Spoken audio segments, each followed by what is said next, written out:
Balance discussions were almost a thing of the past. We did get that big balance pass not that long ago, but those discussions are starting to creep up and creep up and creep up once again. In this case, both for an old phobie as well as one of the newest ones. I'm going to focus on two phobies today. You could, of course, have balance opinions about a variety of other ones within the game, but let's try and narrow it down a little bit, talk about what it means to talk about balance, and see if we can propose or come up with some solutions for Phantom and Attractor. So as we jump into everything, I of course have to let everybody know that I'm part of the content affiliate program. That means the Phobies team does in fact give me in-game coffee for producing Phobies content. But the balance discussions are something that always come up, so we're just doing this one for funsies. Let's get to it. So to kick the discussion off, I actually want to, well, we're going to re-watch this video from Crowley that was posted not that long ago. At the time of this recording, it was one day ago, literally yesterday. So I'll let this play through. We'll probably pause it a couple times, but it sets the stage here. Okay, so yo, what's up guys, Crowley here, and a really short notice on something. So, Judio is using Phantom, and I'm okay with that. Like, I honestly don't mind anything about Phantom, but look at this turn. I remember people So first of all, shout out to Crowley, for bringing this up, creating content, creating events and tournaments included. I believe Crowley's the one who's hosting that draft tournament, so shout out to them. I do find it funny when people are like, I'm perfectly fine with this thing. And then the rest of the video is like all the things you have a problem with. So I know I do that all the time, but we'll see. Complaining about Cupcake being toxic because you cannot see what's coming. So yeah, look at this. Look at this.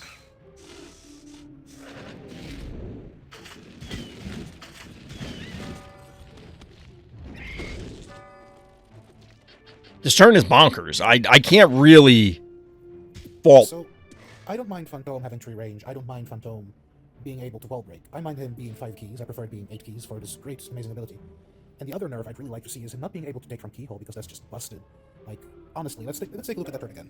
Yeah, So there were two suggestions there, and we'll touch on the specifics in a few minutes. The big thing is, or the two big things that were mentioned was an increase in key cost, which I believe Crowley created the thread in the main Discord suggesting that as well, and then also bringing up not being able to pull things from the vault. There are problems with both, but again, we'll talk about that in a minute. The fact he can just drag and drop a 9-key Evo 3.0 from keyhole with a buff. Look at this. Look at this. This is ridiculous. This is absolutely ridiculous. This is ridiculous.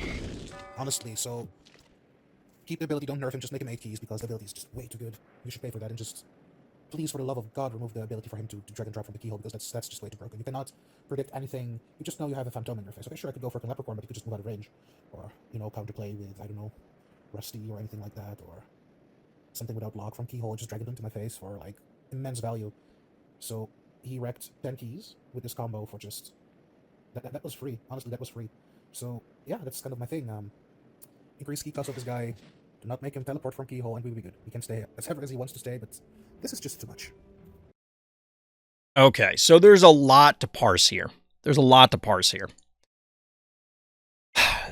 As mentioned, there's several discussions that came up, or a couple of suggestions. There have been other ones, and there's a lot of things to try and cover here. So I'm going to try and break this up in as siloed a fashion as possible, but of course everything's going to bleed over. First things first, before we get into the specifics for Phantom, and this was a discussion we were having just before I started the video because we're doing this live on my Twitch stream. By the way, link for that is in the description down by the like and subscribe button. Getting those in while I can. Here's the big deal. What is okay in Phobies? Right now, we don't really have a sense of what is or is not okay in Phobies at any given point. We kind of have a general vague idea, but we don't have anything concrete to go off of. And of course, as updates come out, when the balance changes happen, all of that gets thrown out because we're readjusting to what is now, or maybe what always was, the intended gameplay loop. What we had at the start of the game and what we have now, very different games. You could argue between the initial 1.0 release and 1.4, full disclosure, when we got the Sentinels, the game changed. It is wildly different A to B. And I don't think anybody's going to contest that. If you do, okay, throw it in the comments. You're wrong, but feel free to put it in the comments. So here's the thing. The devs have, up to this point, been very... They played their cards very close to the vest. They don't tell us a lot. They kind of just drop these things on us. Even the most recent patch where they updated quests, they didn't even tell us what was updated. They just said some of the quests got changed. Okay, well, which quests? By what? How much? And the community's been trying to figure it out. We've always complained about communication, and I think that is still a problem here. But when we're talking about things for balance, we don't know, should the game on Mount Blight, or any map for that matter, but since the example, we'll go back to it, we'll bring it back up here. This game was on Mount Blight. So if this game is on Mount Blight, how long should a game on Mount Blight last? This was 12 turns. Let me see if I can find a spot. Here we go. So you can kind of see it down here. This is 12 turns. Both players got 6 turns. 6. Is that acceptable? Like, let's say this game ended in a different way, not with this whole Phantom setup shenanigans where Crowley's team just got vaporized. Is that an acceptable game length? Both players got 6 turns. In other games, that's actually 2 more turns than what you're supposed to be able to get. That would be considered a somewhat long game. In many other games, 6 turns is like, hey, we haven't even gotten out of the early game yet. So we don't really have a good definition for Phobies in general, or Phobies on Mount Blight, or Phobies games involving Phantom for what a game should look like. Until that's defined, we're going to have a difficult time saying Phantom or anything else is unfair. You can certainly point at things and go, that doesn't feel right. It doesn't feel good that Crowley just got annihilated on turn 6, turn 12. That's bad. But why is it bad? Is it because it happened too quickly? Is it that it happened at all? Because this bleeds into another point that I want to make before we get into the specifics, is that the maps, especially old maps, we're talking like 1.0 maps and then all the other subsequent ones pretty much in order, although some of the more recent ones fall into this trap also, were clearly not designed with things like Phantom in mind. They clearly were not intended. Phantom may have only been a twinkle in the eye. It will be his action. Phantom was only a twinkle, maybe a twinkle in the eyes of the devs, if it even existed at that point. I'm sure something along the lines of Phantom was always there, probably as soon as Heartbreaker existed. Maybe even Phantom predated Heartbreaker and they just decided to release Heartbreaker first because reasons. The problem is, if these maps such as this, like we saw this, I'm going to mute it and let it play in the background. Like we saw, it's not difficult to get this Hevo into play and just blow everything up. So what is the appropriate response? Play around literally every phobie? I mean, to a degree, yes. And that's not me trolling. I'm legitimately saying it is known information. And at a certain point on the ladder, when does it become a player's responsibility to accept that, hey, they could do this? And at what point is it unreasonable to have to play around, quote unquote, everything? If not literally everything, a significant enough portion of the Phobies cast that Phantom can just drop in your lap. Or Shove Shark, or Attractor, or insert whatever phobie. I tend to lean towards, hey, player, and I've lost games to this, 100%, where it's, oh, I just didn't even think of that. There's a finite number of phobies. We're not in the thousands. We're not in the tens of thousands. We're not even at 200 yet. And to be perfectly honest, having bad phobies makes it easier. It's a little bit weird because of ladder and leveling, but having bad phobies where like no one's ever going to put thing on the board. So I don't even have to think about it. It frees up some brain power. That's an argument in favor of not having all the phobies be 100% valuable at all times, or, you know, like it's a different discussion, but it is an argument. We can debate it another time whether it's valid or not. But the point is this is a game of essentially perfect information. You don't technically know your opponent's entire arsenal, but you know what is viable. I think that that's okay. But the question is it okay in the dev's mind? And is that the intended purpose of the game where, look, it's your problem, Crowley, or hypothetical person. And I'm not trying to single Crowley out here. The point is, if the devs feel that Phantom is fine, and we don't know if they do, but if the devs feel Phantom is fine, okay, deal with it. And then we have to decide, do we like the game? Is this a game we want to play where it comes down to who has the flashier Phantom play of I dump an enormous thing in your lap? That is a gameplay loop. Whether we like it or not is, of course, another discussion. So let's get into the specifics that Crowley had brought up as suggestions and whether we should implement those, what other options or other pieces. Chat saying niche can be good. It absolutely can. And I'm fine with that. But going back to the original point, the devs need to really say, because we have statements from before the game release. I know Cars has brought it up multiple times about how the devs wanted everything to be equally viable. First of all, I don't know that that's even good for a variety of reasons. And again, I don't want to digress too much because we'll be here forever. I don't know if that's even good. But you can certainly have niche players where it's like, hey, I'm generally not going to be great. And you have other phobies that are your all-purpose things that show up in almost every game. But in these particular scenarios, on these certain maps, I am spectacular and you want me. Or to counter something, you want me to show up because I beat that thing. Whatever it happens to be, obviously, the clear examples are going to be electricals into mechs, that sort of thing. But it doesn't have to be. So as far as Crowley's suggestions goes, there were two main ones that were made. Increasing the key cost, and secondly, preventing the ability to pull things from the vault. So I have issues with both, and we're going to switch over to the client here in case you couldn't tell by the music. We're going to pull up the current iteration of Phantom so that people can see it. And yes, I have it. So here's Phantom, for anybody who is confused as to which phobia we're talking about. Transposer allows you to teleport a phobia after a 2-turn warm-up to its adjacent location. This is, of course, the foil to Heartbreaker, which is part of the reason why the 8 keys cost was specifically pointed out.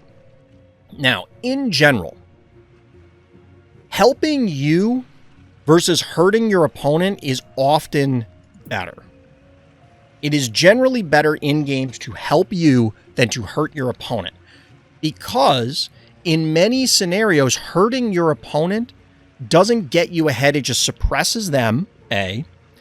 B, the particular hurt you're trying to inflict may not fit the scenario because your opponent didn't play into it. Now, of course, given the counterplay in Phobies, it's possible to engineer the scenario, but having a map where you can successfully Heartbreak or something versus having a map where you can Phantom Transposer something, you're going to have way more Transposer scenarios because the way Phobies works, you have access to your whole collection. There may not be Abyss tiles. Your opponent may not position in a way such that you can really capitalize on the Heartbreaker, even ignoring the additional cost and all that stuff.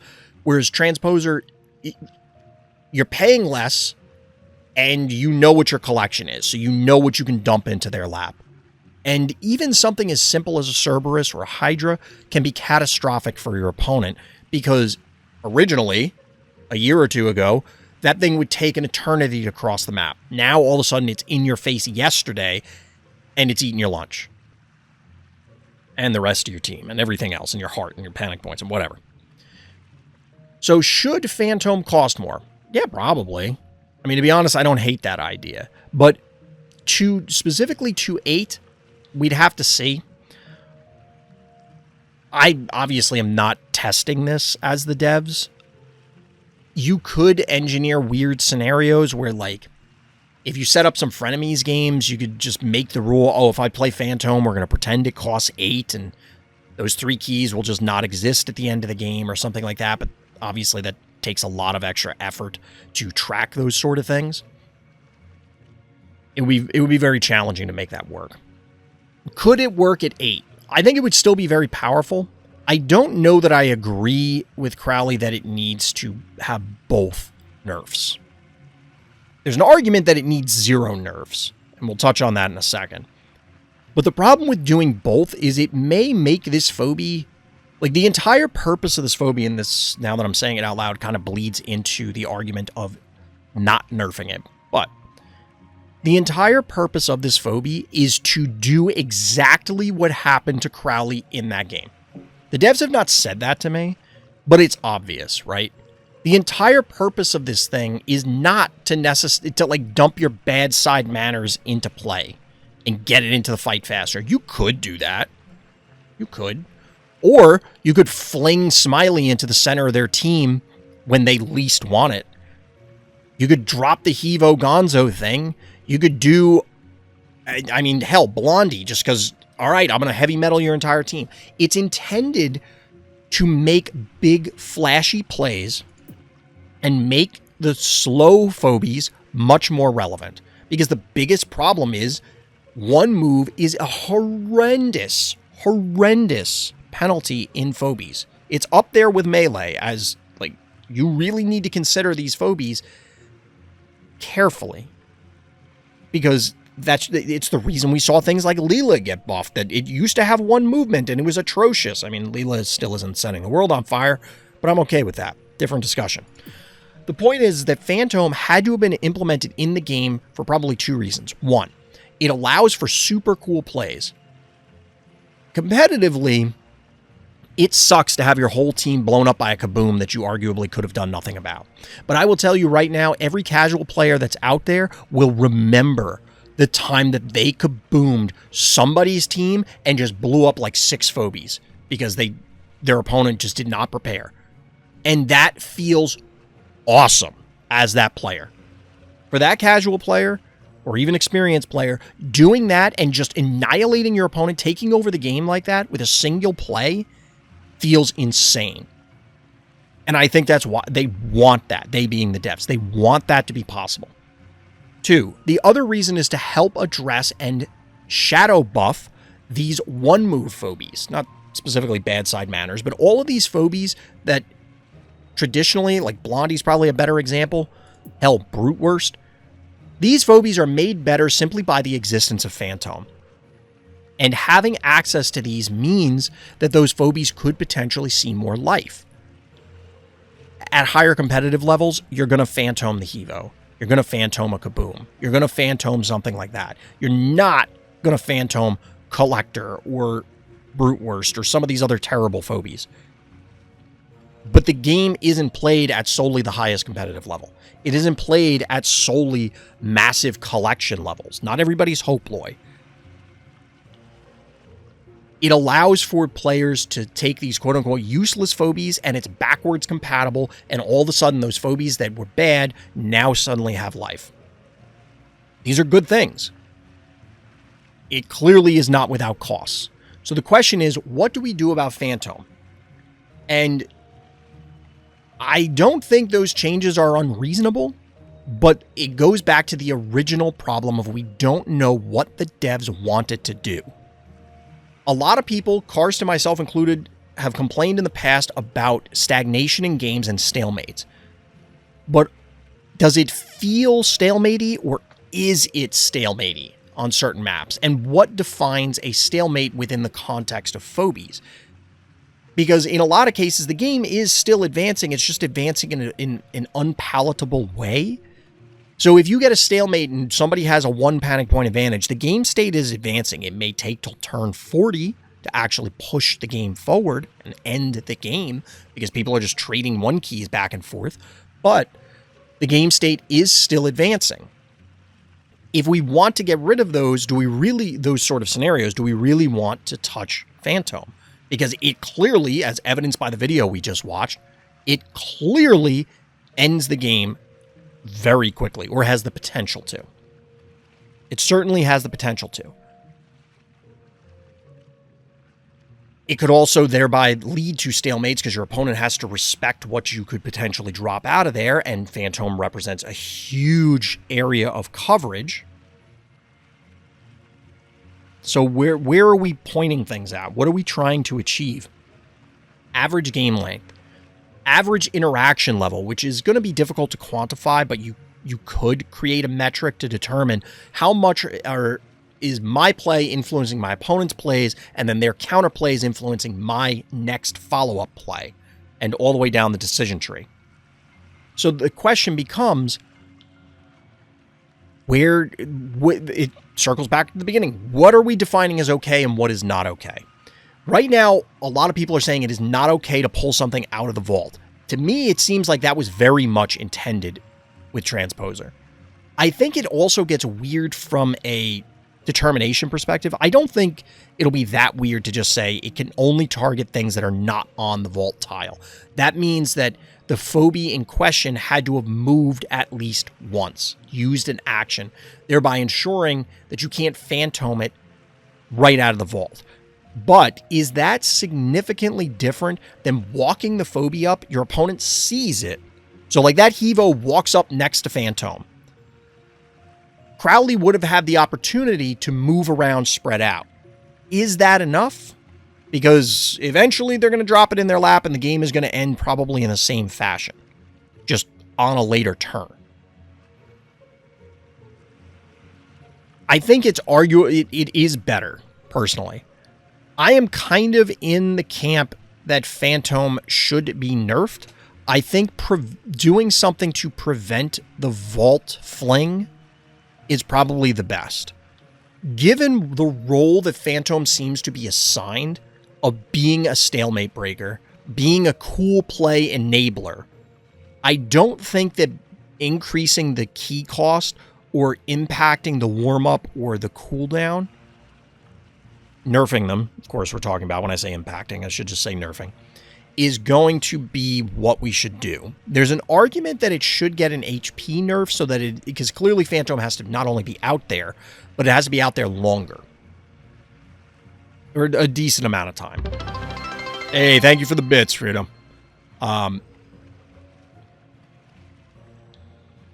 So the question becomes, I know I'm repeating that phrase.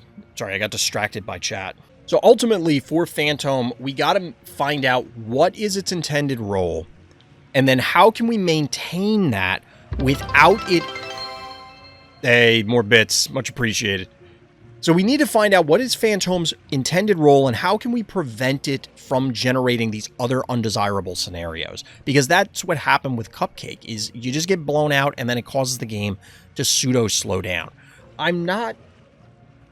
Or in Cupcake's case, not pseudo. It did kind of slow things down because you had to respect it. Given what Phantom is clearly presented to do, I don't think there's... I think the safest way to do this is preventing it from picking up from the vault. Just to avoid, hey, you have quote-unquote no counterplay. But I will repeat and reinforce the idea that I think this is a significant problem with the maps, where Phantom can, and I don't know how well you could design maps to prevent Phantom entirely, but the current map pool, many of the maps were clearly just, they weren't intended to avoid Phantom. And arguably, there's no way to avoid it, because otherwise you're going to have the vault start so far away that it doesn't matter. Like, it's just impossible to phantom something and do something crazy. You really are. And maybe that is a design answer going forward, is just make the vault so far away.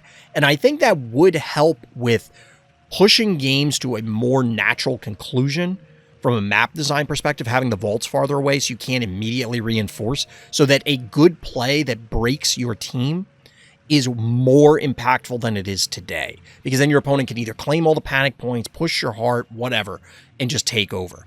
That's probably only viable on large maps. Smaller maps are just going to be a knife fight in a closet no matter what you do. And it becomes a big brawl very quickly because the vaults are going to be so close. But for me personally, Honestly, up to this point, we haven't seen Phantom really do much of anything in tournaments. And that is the equal footing. We haven't seen Phantom perform well in tournaments. It almost never shows up, and when it does, it falters almost every time. So it's a small sample size, and I've been pleading with people, prove to me that Phantom is broken, and really nobody's done it up to this point.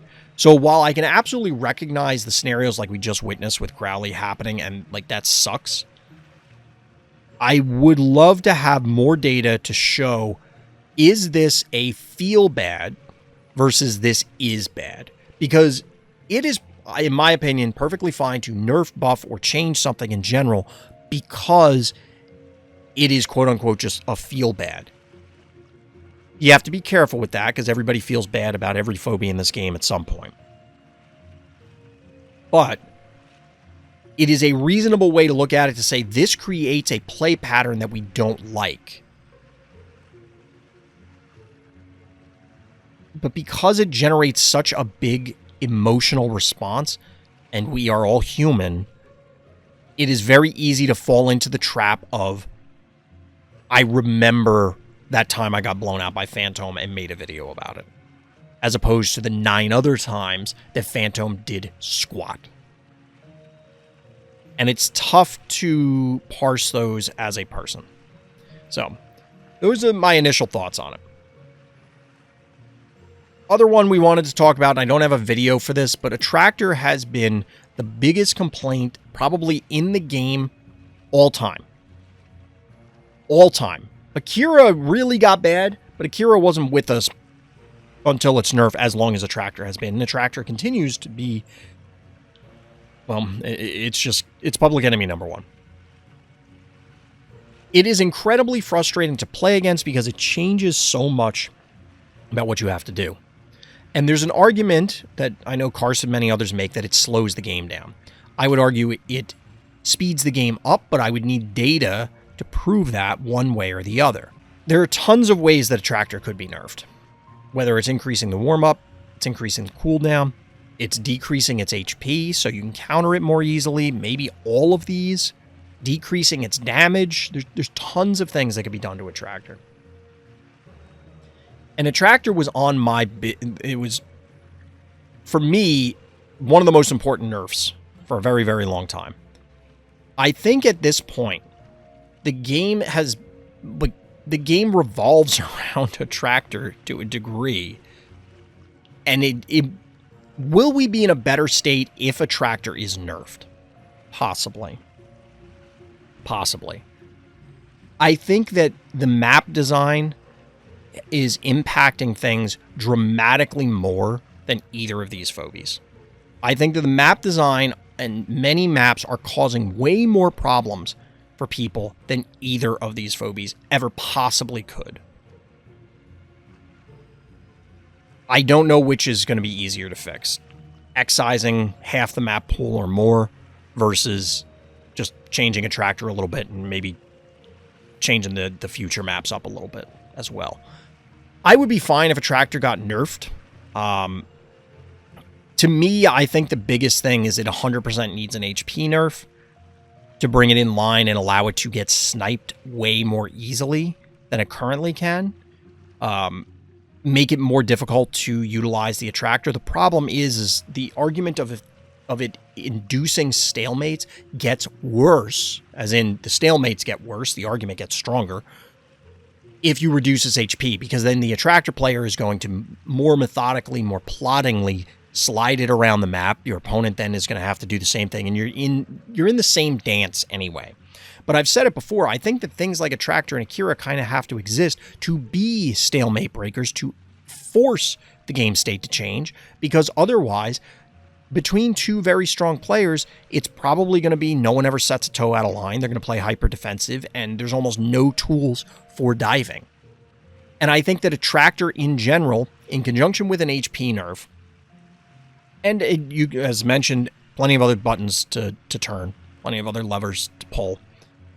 I think more dive-based, dive-encouraging, dive-empowering phobies need to be introduced. Ones that allow you, and by dive I mean to push.